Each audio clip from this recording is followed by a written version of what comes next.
You want to be able to spot if someone's being radicalised into the far right? I'm going to show you the 7 stages of radicalisation, and at the end I'll explain how to try and pull someone out of it. Stage 1 is an underlying vulnerability. So what's happening in this stage? A person is experiencing unmet needs. That might be loneliness, a loss of identity, a perceived marginalisation, trauma or economic insecurity. Why does this matter? These vulnerabilities make someone more receptive to groups that promise belonging, certainty and empowerment. Stage 2 is an exposure to grievances. So what's happening here?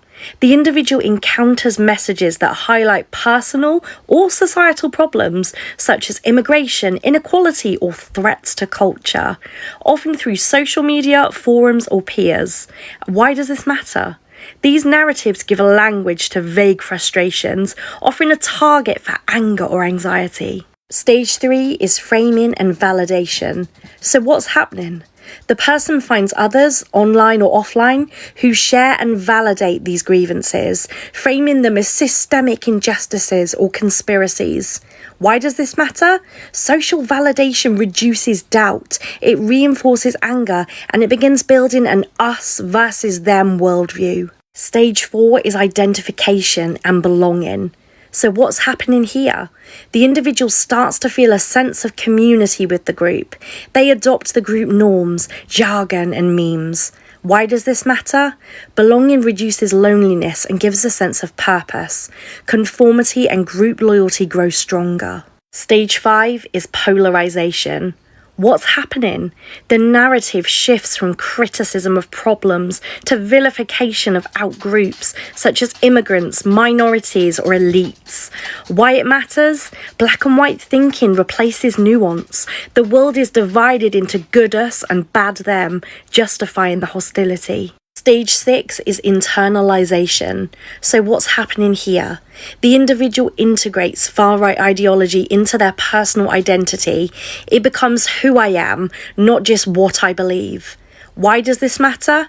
At this point, challenges to ideology feel like attacks on the self.